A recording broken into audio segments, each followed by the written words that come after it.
வேதம் வழியாய் தேவன் பேசுகிறார். ஏசாயா 55ஆம் அதிகாரம் 11ஆம் வசனம்.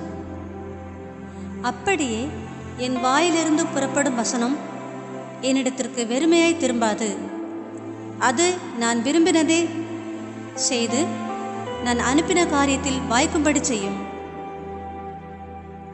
அன்பானவர்களே, தேவன் இன்றும் பேசுகிறார்.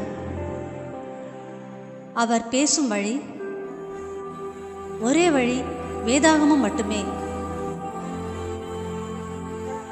நாம் வேதாகமத்தை திறக்கும்போது அது ஒரு புஸ்தகம் மட்டுமல்ல, அதில் தேவனுடைய சத்தத்தை கேட்கிறோம்.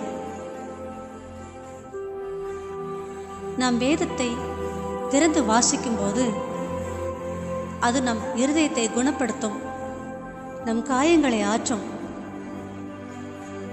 நம் பாவத்திலிருந்து மனம் திரும்ப உதவி செய்யும்.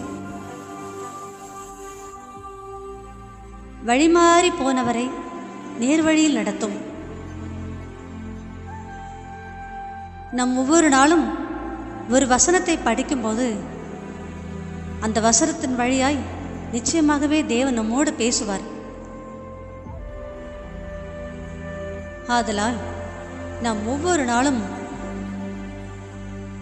வேதத்தை நேசிப்போம், அதை தினமும் வாசிப்போம்.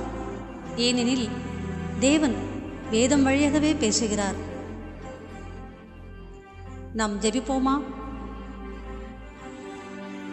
நிச்சயமாக நாம் ஜெபிக்கும் முன்பதாக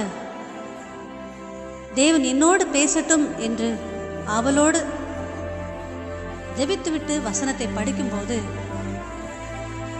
அந்த வசனம் நமக்குள் கிரியை செய்யாமல் அது தேவனிடத்திற்கு திரும்பாது.